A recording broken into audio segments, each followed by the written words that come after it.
En 2018, un evento especial ocurrió en Tailandia, atrayendo la atención y la colaboración de 17 países, incluidos China, Estados Unidos, Japón y el Reino Unido. La historia comenzó cuando 12 niños de un equipo de fútbol, junto con su entrenador, fueron a explorar la cueva Tham Luang, la cuarta cueva más grande de Tailandia, también conocida como la Cueva de la Sirena. Entraron en la cueva y desaparecieron sin dejar rastro. No fue hasta que cayó la noche, cuando una fuerte tormenta azotó la zona, que sus familiares se dieron cuenta de que algo andaba mal. La Cueva de la Sirena es famosa por sus inundaciones anuales. Cuando los familiares llegaron apresurados al lugar, solo encontraron 13 bicicletas esparcidas en la entrada, mientras que la boca de la cueva había sido sumergida por las aguas de la inundación. Los gritos desesperados llamando a los niños resonaban en la oscuridad, pero la única respuesta fue un silencio aterrador. A la 1 de la madrugada, un equipo especial de la Marina de Tailandia llegó al lugar, listo para iniciar las labores de rescate. Poco después, el gobernador de la provincia recibió la noticia y acudió de inmediato para liderar la operación. Un extranjero que llevaba muchos años viviendo en la zona proporcionó un mapa de la estructura interna de la cueva. Aunque la cueva tenía una estructura compleja y pasadizos estrechos, también contaba con algunas cámaras grandes, lo que brindaba una tenue esperanza de que los niños aún estuvieran vivos. El equipo de rescate preparó rápidamente personal y equipos para la primera exploración dentro de la cueva. Mientras buscaban rastros de los niños, también aseguraban cuerdas a las estalagmitas para facilitar futuras operaciones de rescate. A las 5 de la mañana, los miembros del equipo, a pesar de estar completamente equipados, salieron de la cueva con heridas y contusiones. El interior de la cueva era extremadamente peligroso. Uno de los miembros del equipo estuvo a punto de perder la vida y, aún así, solo habían logrado avanzar 800 metros de los 10 kilómetros de longitud total de la cueva. Ante las dificultades abrumadoras y la desgarradora escena del equipo de rescate herido, los familiares de los niños sintieron que sus esperanzas se desvanecían. Al segundo día, la situación se tornó más grave y fue declarada una emergencia internacional. El gobierno local solicitó ayuda de todo el mundo. El llamado fue respondido por un gran número de voluntarios, entre ellos un ingeniero hidráulico que pasaba por la zona. Observó que los voluntarios estaban usando bombas para extraer agua de la cueva, incluso con las bombas de mayor capacidad disponibles. Sin embargo, con su experiencia, sabía que este esfuerzo era inútil, como una gota en el océano. Se acercó a un anciano del pueblo, le explicó su identidad y le presentó su idea. Para solucionar el problema del agua en la cueva, era necesario encontrar la fuente del agua en la montaña. Guiado por el anciano, encontraron numerosas corrientes de agua que fluían hacia la cueva. La única manera de controlar el nivel del agua era desviar estos arroyos hacia la base de la montaña. Sin embargo, esto suponía un dilema difícil. Si lo hacían, los campos de arroz quedarían completamente inundados y toda la cosecha anual de los agricultores se perdería. Fuera cual fuera la decisión, sería desgarradora. Al enterarse de esto, el gobernador decidió reunirse personalmente con los agricultores para buscar una esperanza para los niños atrapados. ¿Perderemos nuestra cosecha? ¿Esto realmente salvará a los niños? Honestamente, no puedo garantizar nada, pero al menos les dará una oportunidad de sobrevivir. Los agricultores conversaron brevemente entre ellos y tomaron una decisión de inmediato. Estamos de acuerdo, haremos esto por los niños. Al quinto día, el número de rescatistas de todo el mundo había alcanzado los 1000. Entre ellos, 2 expertos en buceo de la British Cave Rescue Council, BCRC, Rick Stanton y John Volanten. Llegaron al lugar, sin tiempo para descansar, se pusieron sus equipos y se dirigieron de inmediato a la cueva. La llegada de estos 2 hombres cambió el curso de la operación de rescate. Se dirigieron a la tercera cámara de la cueva, a 800 metros de la entrada. Allí, los rescatistas seguían bombeando agua, pero el nivel del agua continuaba subiendo, lo que hacía que la situación fuera extremadamente crítica. Avanzaron varias decenas de metros más dentro de la cueva, pero una de las bombas de extracción falló por sobrecarga.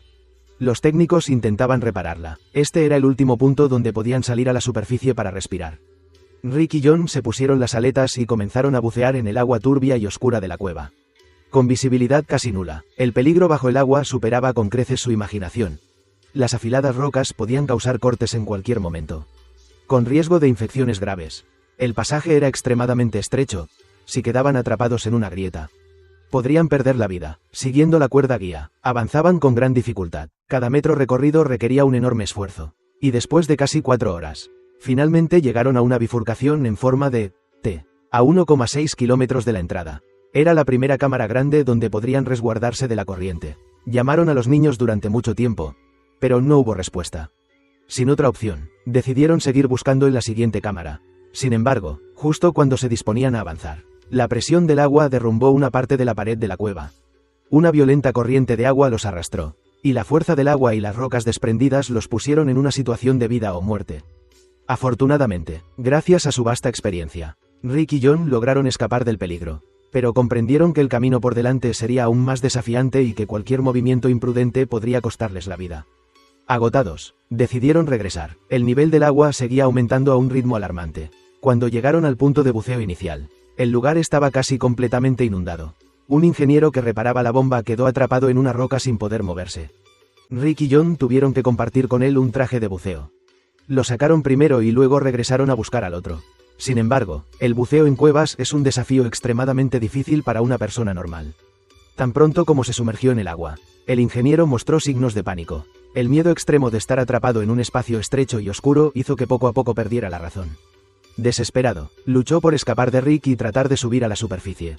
Durante su lucha, sin querer, hizo que el regulador de oxígeno secundario de Rick se soltara.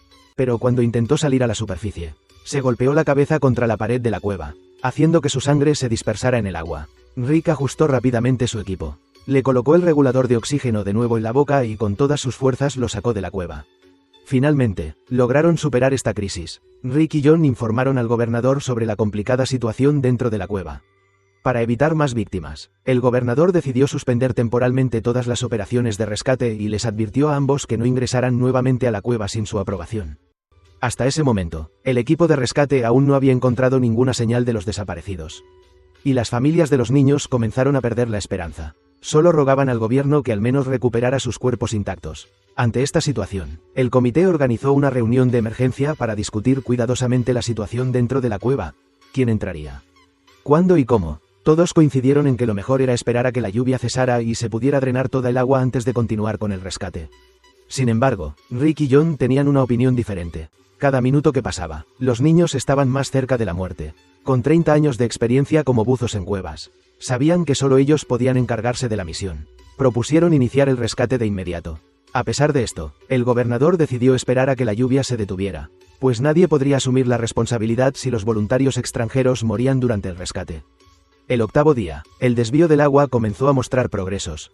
Se instaló la primera tubería y las aguas comenzaron a dirigirse hacia la base de la montaña. La corriente era tan poderosa como una avalancha, arrasando con los cultivos de los agricultores. En el noveno día, ocurrió un evento extraño que nadie pudo explicar. Según la leyenda, hace 300 años, una hermosa princesa del reino de Qianhang se enamoró de un joven cuidador de caballos. Debido a la diferencia de clases, su amor fue prohibido por el rey. La pareja huyó a Chiang Rai, Tailandia, y vivió en una cueva. Cuando el rey se enteró, envió a 13 asesinos para perseguirlos. Un día, mientras buscaba comida, el joven fue descubierto y asesinado. Al recibir la noticia de su muerte, la princesa, devastada por el dolor, se quitó la vida con una horquilla. Su sangre se convirtió en un río, su cuerpo en una montaña y la cueva donde vivieron pasó a ser la misteriosa cueva Tam Luang. Se cree que los 13 atrapados en esta ocasión eran las reencarnaciones de los 13 asesinos de la leyenda. Lo más sorprendente fue que muchas personas en Tailandia comenzaron a tener el mismo sueño extraño. Soñaron con la princesa que había muerto hace 300 años. En el sueño, la princesa pedía que encontraran a un monje llamado Krupa Bunkum, quien debía acudir a la cueva para liberar a los niños. También reveló que este monje era la reencarnación del joven cuidador de caballos. Pero nadie había oído hablar de Krupa Bunkum antes. Una dueña de restaurante publicó una búsqueda en Facebook con la esperanza de encontrarlo. Increíblemente, muchos tailandeses comentaron que también habían tenido el mismo sueño. La publicación se hizo viral y, finalmente, encontraron al monje Krupa Bunkum. Más sorprendente aún fue que él ya estaba en camino hacia Tailandia. Estaba predicando en Myanmar cuando, días antes, tuvo el mismo sueño y decidió viajar inmediatamente a Tailandia. Cuando lo encontraron, ya estaba en la frontera, siguiendo exactamente la dirección que había visto en su sueño. Camino a Chiang Rai. Al día siguiente, Krupa Bunkum llegó a Chiang Rai. Después de realizar una ceremonia en la entrada de la cueva, entró solo. 2 horas después, salió lentamente, sin que nadie supiera qué había ocurrido dentro. Cuando salió, les dijo a todos que los buzos pronto encontrarían a los niños. Que estaban sanos y salvos, y que se reunirían con sus familias en 1 o 2 días. Luego realizó una ceremonia para la princesa frente a la cueva y se marchó. Inmediatamente después de que él se fuera, la lluvia torrencial en Chiang Rai se detuvo abruptamente y el cielo volvió a despejarse. El 10º día, la operación de rescate se reanudó. Rick y John volvieron a sumergirse en la cueva. Tardaron 4 horas en llegar al cruce en forma de T allí. Aseguraron una nueva cuerda guía a la anterior y continuaron explorando. Poco después, llegaron a la playa de Pattaya, donde se creía que los niños podrían haber buscado refugio.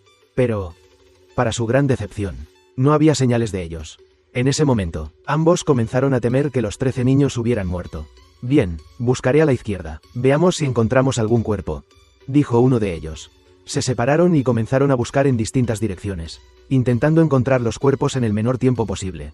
2 horas después, llegaron a la 9ª cámara, a 2,5 kilómetros de la entrada de la cueva. Cuando emergieron del agua, un fuerte olor a podredumbre invadió el aire. De repente, la luz de su linterna iluminó algo a la distancia. Unas figuras delgadas y demacradas avanzaban lentamente hacia ellos. Y luego, cuando pudieron ver claramente a esas figuras, ambos quedaron paralizados de asombro. Los 12 niños y su entrenador seguían vivos. Todos estaban ilesos, para 2 expertos en rescates con 30 años de experiencia como Rick y John. Esto era verdaderamente un milagro inimaginable. A excepción de sus rostros demacrados por la falta de nutrición. Todos estaban sanos, durante el tiempo que estuvieron atrapados. El entrenador les enseñó cómo conservar su energía constantemente para calmar el miedo. La poca comida que tenían la racionaban comiendo solo un bocado al día. En lugar de beber el agua turbia de la lluvia, encontraron fuentes subterráneas para beber agua limpia. Gracias a esto, todos lograron sobrevivir hasta ahora. John, tratando de contener su emoción, usó su cámara para grabar toda la escena. Ahora debían regresar a la entrada de la cueva de inmediato para informar la buena noticia al equipo de rescate. Después de 6 horas, llegaron de vuelta a la entrada de la cueva, pero en el camino. Tras reflexionar con calma, ambos decidieron mantener la noticia en secreto por el momento. Sin embargo, la emoción de los presentes era incontrolable. Los encontraron, gritaron. En cuestión de minutos, la noticia se propagó como un incendio por toda la zona de rescate. Esa noche, el gobernador vino personalmente a agradecer a Rick y John por su gran contribución. Pero los 2 hombres tenían el rostro sombrío, porque sacar a esos niños era 100.000 veces más difícil que encontrarlos. En otras palabras, esta era una misión imposible. El gobernador aseguró que enviaría al mejor equipo de voluntarios, equipado con la tecnología más avanzada, para participar en la operación de rescate. Pero Rick rechazó rápidamente la propuesta, porque el problema no era el equipo ni los buzos. Ya habían intentado rescatar a un ingeniero atrapado en la cueva, en un tramo de solo unos cientos de metros. El miedo a estar confinado en un espacio oscuro y estrecho hizo que ese hombre adulto y que sabía nadar perdiera completamente la razón. Ahora, ¿cómo podrían pedirles a estos niños que bucearan más de 2000 metros bajo el agua para salir? Era absurdo, después de tanto esfuerzo para encontrarlos. Ahora tenían que ver cómo morían ante sus ojos. Esto era inaceptable para todos los involucrados en la operación de rescate. La Unidad de Operaciones Especiales de la Marina decidió enviar suministros a los niños primero. Rick y John, sin ser invitados, también fueron. Sabían que el camino después de la intersección en forma de T era extremadamente peligroso y querían darles instrucciones sobre los puntos clave a tener en cuenta. Lo más importante era ahorrar oxígeno. Vamos a ir allí, estaremos con los niños hoy mismo. 3 miembros de las fuerzas especiales partieron y, tras 7 horas, lograron entregar los suministros en la 9ª cámara, donde los niños estaban a salvo. Pero al medir la concentración de oxígeno en la cueva, descubrieron que había caído por debajo del 20%. La vida de los niños estaba en grave peligro. Peor aún, cuando se preparaban para regresar, se dieron cuenta de que la advertencia de Rick y John era completamente cierta. La reserva de oxígeno estaba casi agotada. Solo había suficiente oxígeno para que uno de los 3 rescatistas regresara. Esto solo empeoró la situación, ya que el número de personas atrapadas aumentó de 13 a 15. El día 12. Las familias estaban desesperadas, viendo las miradas llenas de esperanza. El gobernador no tuvo más remedio que hacer una promesa. Les aseguro que los niños volverán sanos y salvos. Esa afirmación hizo que el gobernador, quien estaba a punto de jubilarse, asumiera una enorme responsabilidad. Ante la situación, Rick comenzó a pensar intensamente. Finalmente, se le ocurrió una idea, pero era tan descabellada que no se atrevió a decirla en voz alta. Hasta que John notó que su amigo estaba absorto en sus pensamientos. ¿En qué piensas? Solo es una idea loca. Dímela, una idea loca es mejor que rendirse. Ahora mismo, no tenemos otra opción. Podríamos llamar a Harry, el Dr. Harry Harris. Al oír ese nombre, John comprendió de inmediato la intención de Rick y guardó silencio. El día 14. La Asociación Británica de Rescate en Cuevas envió a 2 nuevos buzos. Relevaron a Rick y John para ir a la 9ª cámara con un gran cargamento de provisiones para dar esperanza a los atrapados. También llevaron cartas escritas a mano por las familias. No mucho después, finalmente apareció Harry, el hombre que todos esperaban. En ese momento, Harry todavía no sabía que se convertiría en la pieza clave de toda la operación de rescate. Cuando Rick le dijo que necesitaban sus habilidades médicas especiales, Harry quedó atónito. Soy anestesista. Exactamente. Harry sacudió la cabeza en negación. Sabía que esto iba en contra de la ética de un anestesista. Además, sedar a los niños y sacarlos de la cueva era prácticamente matarlos. Frente a un plan tan descabellado, Harry realmente no sabía qué decidir. Pero la verdad era que esta era la única manera de salvar a los niños. De todas formas, sus posibilidades de sobrevivir ya eran muy bajas. El día 15, un miembro de las fuerzas especiales llevó un equipo de buceo para los niños. Cuando había recorrido un tercio del camino, su tubo de respiración quedó atrapado en una grieta de la roca, provocando una grave fuga de oxígeno. Hizo todo lo posible por salvarse, pero al final murió. Este suceso puso a Harry en un dilema aún mayor. Si el rescate no terminaba pronto, no solo los niños morirían, sino que más personas inocentes podrían perder la vida. Si usaban la sedación para el rescate, los niños tendrían que pasar más de 5 horas buceando bajo el agua. Esto significa que tendrían que ser sedados continuamente durante todo el trayecto.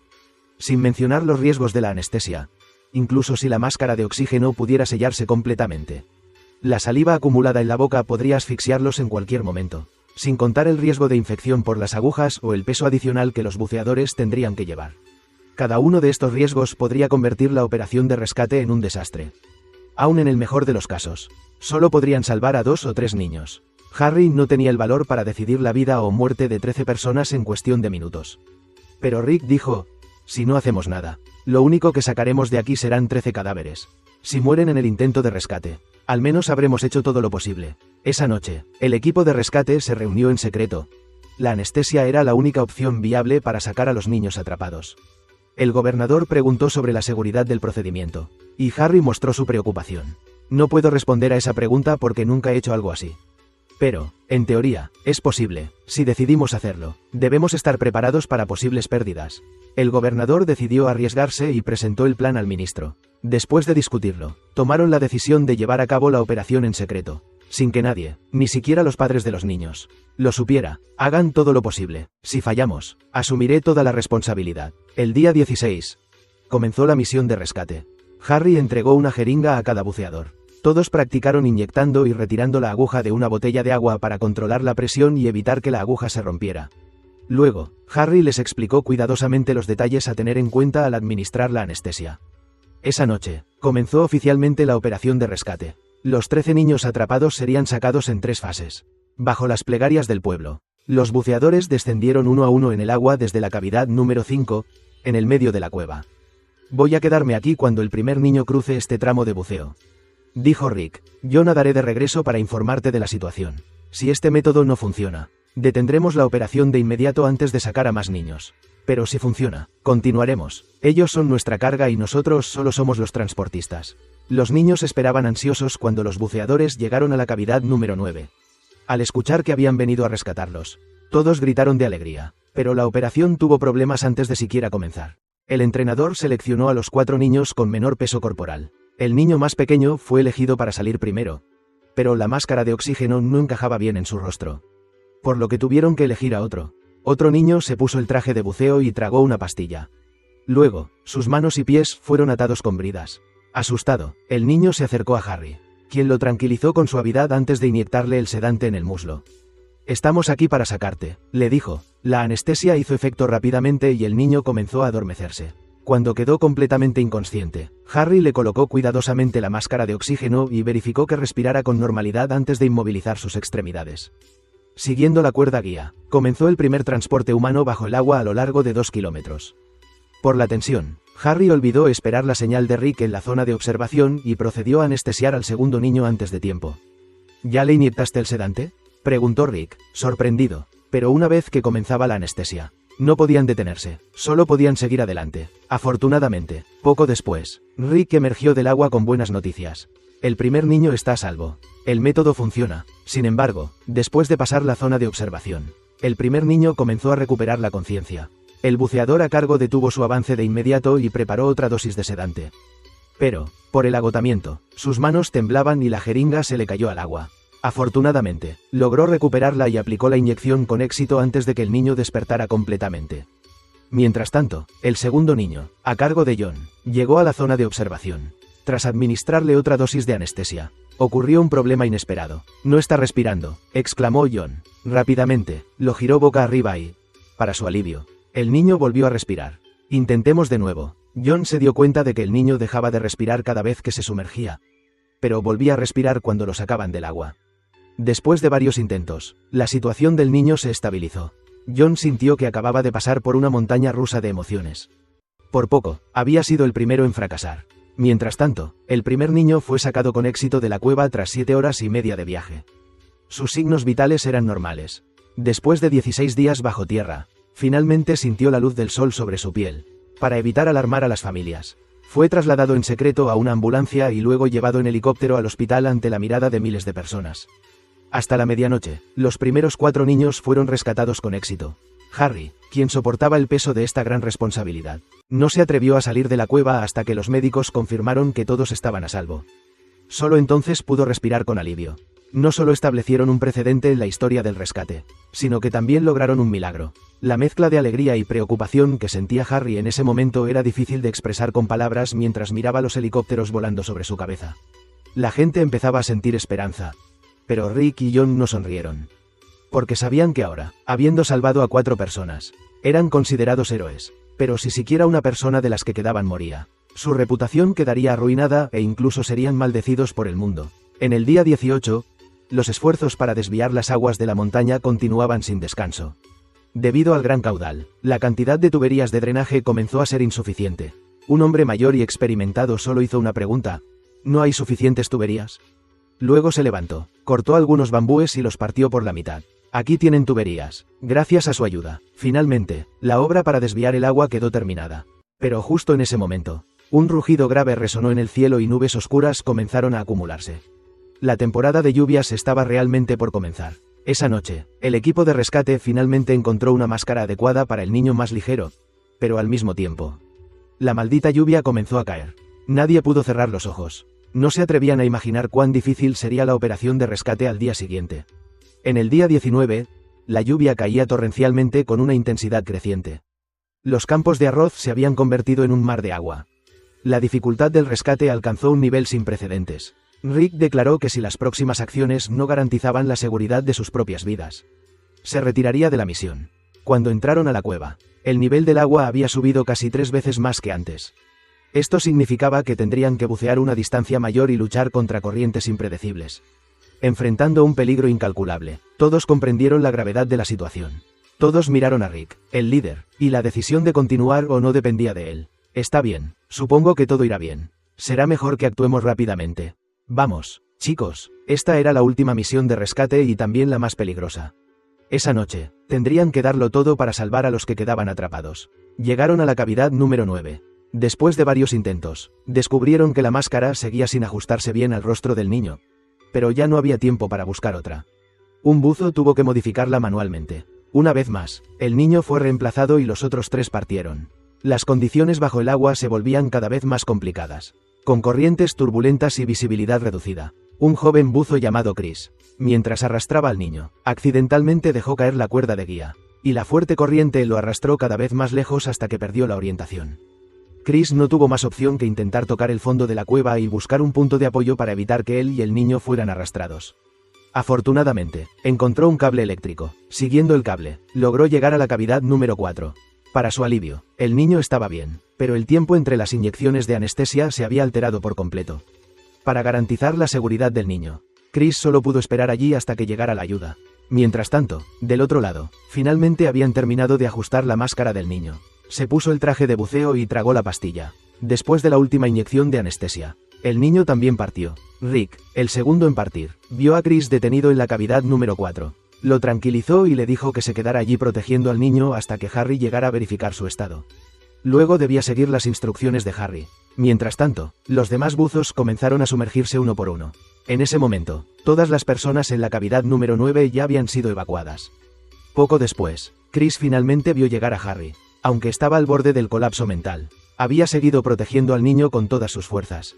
Después de revisarlo, Harry confirmó que el niño no tenía problemas graves, pero también notó el miedo y la culpa en los ojos de Chris. ¿Quieres que me haga cargo del resto del camino? No, lo haré yo. Más adelante hay un giro en U. Está bien, Rick dijo que él lo organizaría todo. Creo que ya has superado la parte más difícil. El tramo que queda es corto. ¿Por qué no me lo dejas a mí? Así también podré sentirme orgulloso de haber participado en este rescate. Rick insistió en que se hiciera lo mejor para el niño. Realmente creo que esta es la mejor opción. Con su habilidad con las palabras, Harry logró aliviar la culpa de Chris mientras proponía la solución más adecuada. El camino restante fue arduo, pero finalmente, todos regresaron a salvo. La operación de rescate en la cueva de Tam Luang fue un éxito rotundo. Los 13 atrapados fueron salvados milagrosamente. En ese momento, la alegría de haber salvado vidas y haber vencido a la naturaleza hizo que todos los rescatistas rompieran en lágrimas. Se abrazaron y lloraron de emoción. Más de 5.000 voluntarios de distintos países unieron esfuerzos para completar una misión que parecía imposible. Durante el rescate, olvidaron las diferencias de piel, nacionalidad y cultura, y juntos escribieron una página heroica en la historia. Un recuerdo imborrable en los anales de los rescates. Todos se sumergieron en la felicidad de la victoria. Solo Harry, después de un breve momento de alegría, se sentó en silencio en un rincón. Justo en ese instante, había recibido una llamada telefónica. Su padre había fallecido. Ahora, nunca más tendría la oportunidad de volver a verlo. En el día 20, los equipos de rescate fueron desmantelados y cada voluntario regresó a su país y a su familia, volviendo a su vida normal. Todos los niños fueron tratados a tiempo y sus signos vitales volvieron a la normalidad. Solo necesitaban un corto periodo de descanso. Pronto, se reunirían con sus familias y reanudarían su vida cotidiana. En esta misión, 2 personas perdieron la vida. Uno fue Saman Kunan, quien murió ahogado en la cueva. El otro falleció debido a una infección en la sangre contraída durante el rescate. Después de la operación, la cueva de Tam Luang permaneció completamente inundada durante 8 meses. Los agricultores que sufrieron pérdidas de cosechas recibieron una compensación justa por parte del gobierno. El entrenador y 3 niños que no tenían nacionalidad recibieron la ciudadanía tailandesa. Más de 5.000 personas de 17 países participaron en este rescate. El éxito de esta misión no fue un milagro, sino el gran instinto de supervivencia de la humanidad a lo largo de la historia. Es gracias a este instinto que la humanidad ha sido capaz de reconstruirse y avanzar después de innumerables desastres durante 6 millones de años. Y ese instinto es el respeto y la apreciación por la vida. Tal vez no todos podamos sacrificarnos como lo hicieron aquellos héroes, pero cuando veamos a alguien luchando por la vida y los derechos de otros, no escatimemos en elogios y aplausos. No permitamos que este instinto desaparezca en la indiferencia y el desprecio. El valor de una película radica en su impacto, y el valor de una crítica de cine está en la emoción que transmite. La historia de hoy termina aquí. Gracias por ver la película. ¿Qué les pareció? Dejen sus comentarios abajo.